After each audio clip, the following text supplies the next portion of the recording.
Shalom buat kita semua. Apa kabar? Semoga kita tetap sehat ya, teman-teman.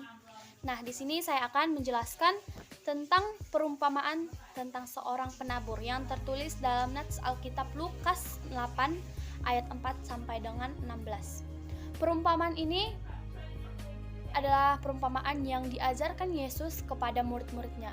Perumpamaan ini menceritakan tentang seorang penabur benih yang menaburkan benihnya. Dalam perumpamaan ini dijelaskan bahwa benih yang ditaburkan jatuh ke dalam 4 jenis tanah. Yang pertama yaitu dalam nats Alkitab Lukas 8 ayat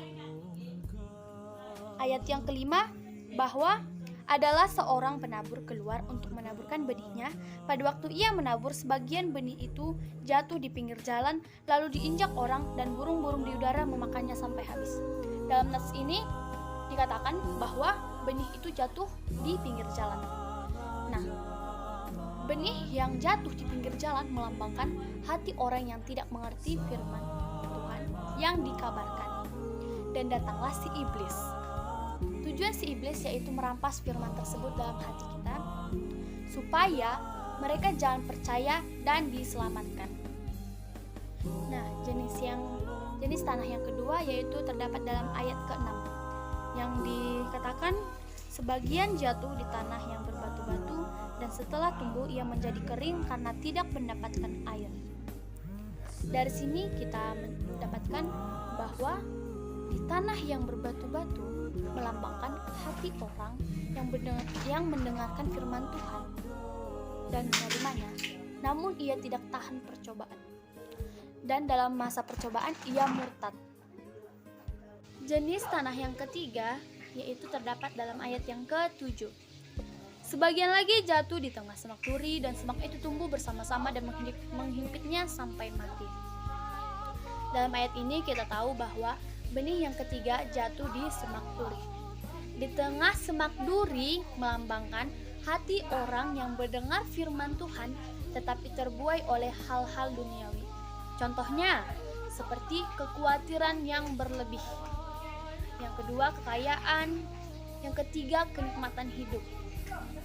Sehingga ia tidak berbuah atau tidak bermanfaat. Bisa dikatakan sia-sia. Nah, dan jenis tanah yang keempat terdapat pada ayat 8a. Sebagian jatuh di tanah yang baik, setelah tumbuh berbuah 100 kali lipat. Dijelaskan pada ayat ini, benih yang jatuh pada tanah yang baik, ia akan bertumbuh dengan baik juga, menghasilkan buah 100 kali lipat. Artinya, di tanah yang baik melambangkan hati orang yang mendengarkan firman Tuhan dan mengerti atau menyambut firman Allah, menyimpannya dalam hati, sehingga ia dapat berbuah berguna. Sedangkan buah dalam perumpamaan Yesus melambangkan hasil dari kematangan dan kedewasaan spiritual. Adapun gambaran respon-respon manusia ketika mereka mendengar firman Tuhan.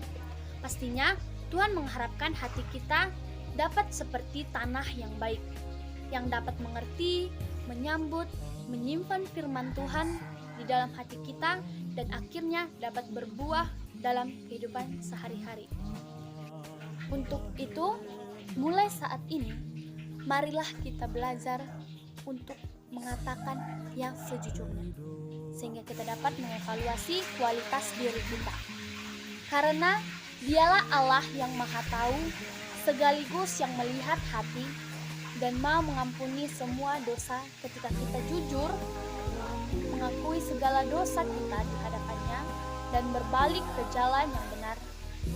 Dan biarlah kita terus memiliki hati yang mau dibentuk oleh Tuhan seturut dengan caranya, waktunya, dan kehendaknya.